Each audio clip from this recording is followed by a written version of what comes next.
Le chinois mandarin est-il la langue la plus difficile au monde? Alors c'est vrai que beaucoup de Français ont l'habitude de dire que le chinois, c'est ce qu'il y a de plus difficile à apprendre. D'ailleurs, moi-même, quand j'étais enfant, j'ai voulu apprendre le chinois mandarin parce que je voulais être différent et je pensais que le chinois, c'était ce qu'il y avait de plus différent, de plus difficile. En fait, la réalité, elle est un peu différente. C'est vrai que le chinois mandarin, c'est difficile parce que la manière de penser quand on parle chinois, elle est complètement différente de la manière de penser quand on parle français. Maintenant, il y a beaucoup de choses en chinois mandarin qui sont très faciles. Si par exemple je pense à la grammaire, elle est très facile à apprendre.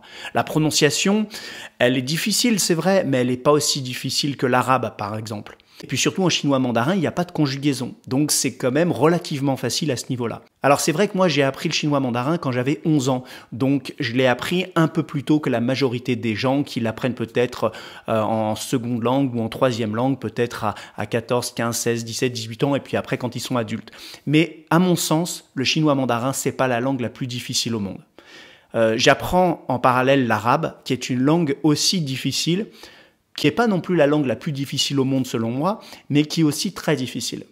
En fait, ce que je pense, c'est que pour dire qu'une langue, elle est vraiment difficile, c'est tout dépend de quelle langue on part. Si par exemple je suis français et que j'apprends le chinois, j'ai pas l'impression que le chinois soit la langue la plus difficile au monde. Par contre, peut-être qu'un anglais ou un américain aura plus de difficultés. Pourquoi? Parce que dans sa langue, en anglais, il n'y a pas le son U. En français, on a le son U. En anglais, on n'a pas le son U. Donc voilà, il va y avoir des difficultés qui vont être supplémentaires, qui vont être différentes suivant de quelle langue on part. En fait, c'est une question de langue source et de langue cible. Je pense que suivant le pays d'où on vient, suivant sa langue maternelle, on peut considérer ou pas que le chinois mandarin, c'est la langue la plus difficile au monde. Mais je pense que pour un Français, c'est pas la langue la plus difficile au monde.